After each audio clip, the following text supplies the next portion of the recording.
السلام عليكم، ان شاء الله تكونوا بخير وعلى خير. غادي ندير معكم هذه الحلوه هذه بطريقه صحيحه، اللي هي بحلاوه ولا بقلاوه. غادي نقول لكم مقادير. بسم الله. عندنا 200 غرام ديال الدقيق اللي هما 2 كيسان، عندنا قبيصه ديال الملح، عندنا نص كاس ديال الزبده، كان وعندنا معلقه كبيره ديال السكر الثقيل اللي هو سكر كلاصي. كنبسبسوا هاد المقادير مزيان كما كتشوفوا في الفيديو. كنبسبسوا الطحين ديالنا حتى كيولي بحال هكذا. هاد الطريقه مهمه باش كتنجح لينا هذيك الورقه ديال البقلاوه بحال شكل بات فويتي، عجين مورق تماما. كنجمعوا العجينه بنص كاس تقريبا ديال ماء الزهر. ما نفوتوش هاد المقادير هادو باش تجينا العجينه مزيانه.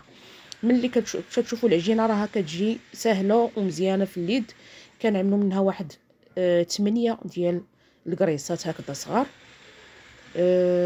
تبعوا هاد المراحل هادي وراه اكيد غادي تنجح لكم 100%. غادي ناخذوا العجينه نخليوها هكذا، وناخذوا كاوكاو اللي هو الفول السوداني. خديت هنا رابعه 250 غرام. حمرته، خديت داك الكاوكاو الصغير، حمرته وطحنته مزيان.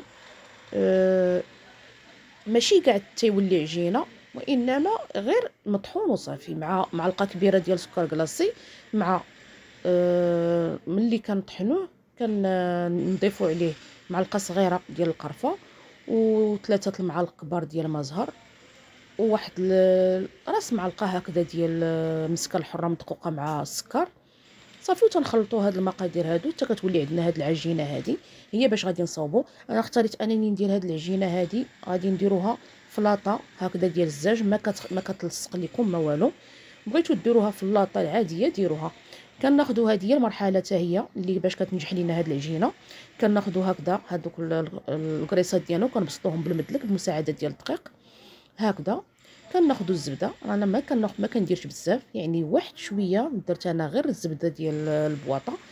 كنورقوا الكريسه وكندهن بالزبده، وكنعاود نورق الكريسه الاخرى وكندهن واحد الكميه شويه ديال الزبده كما كتشوفوا. راه غير ديك المعلقه وكنبقى غير ندهن، يعني ما كنديرش كميه كثيره. ومع ذلك كتجينا العجينه مورقه. وغادي تجربوا هذه الطريقه هذه وغادي تنجح معكم. حتى كنكملوا دوك الكريسات. الكريسه الرابعه ما كنديروش الزبده صافي، كنديروهم غير في دوك الاولين. الكريسه الرابعه ما كنديروش فوقها الزبده صافي، ونخليوها على جنب. كناخذوا نديروا نصوبوا الكاوكاو ديالنا حتى هو بنفس الطريقه باش غادي تجينا سهله، خصوصا المبتدئات اللي اول مره غادي يديروها غادي تنجح معهم ان شاء الله. كناخذوا كما هكذا موضح في الفيديو، ورقتها هكذا بالمدلك بين جوج ديال البلاستيكات، وناخذوا العجينه ديالنا نورقوها هكذا بالمدلك حتى كتولي رقيقه. كناخذوا المول ديالنا كما قلت لكم، هذاك فيه 29 سنتيمتر. دهنته بالزبده، يعني حتى ملي كتجيو تقطعوها وتزولوها من المول بواحد الطريقه سهله، اي واحد فينا يقدر يصاوبها. نتوما كما كتشوفوا رانا دهنته بالزبده، وغادي ندير قلبو هذيك العجينه الاولى. ومن بعد غادي ندير الكاوكاو ديالنا.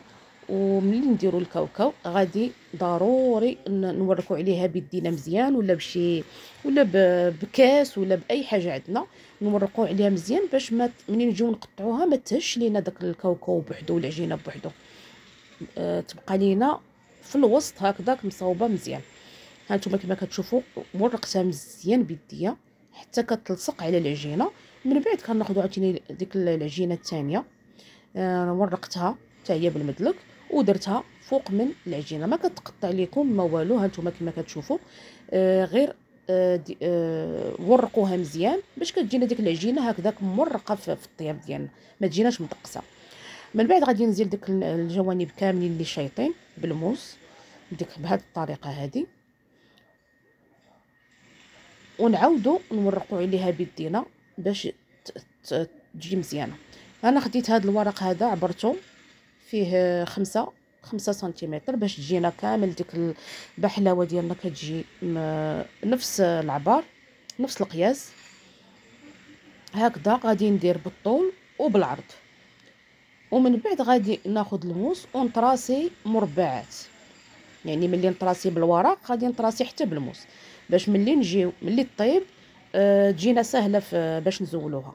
كناخذ هكذا اللوز ما سلقته ودوزته غير شويه شويه في الزيت، يعني ما حمرتوش بزاف، مازال غادي يتحمر في الفران صافي. وملي درتو هكذاك دخلتها للفران، عطيتها الوقت ديالها حتى طابت. نتوما غتقابلوها حتى تحمر لكم هكذا. ودرت عليها هكذا العسل، راه كتجي رائعه صافي. وكنحيدها بالموت بسهوله كما قلت لكم، لان هذا الموت ديال الزاج ما تيلصقش، وصراحه كتجي رائعه، ما كتجيش مدقسه.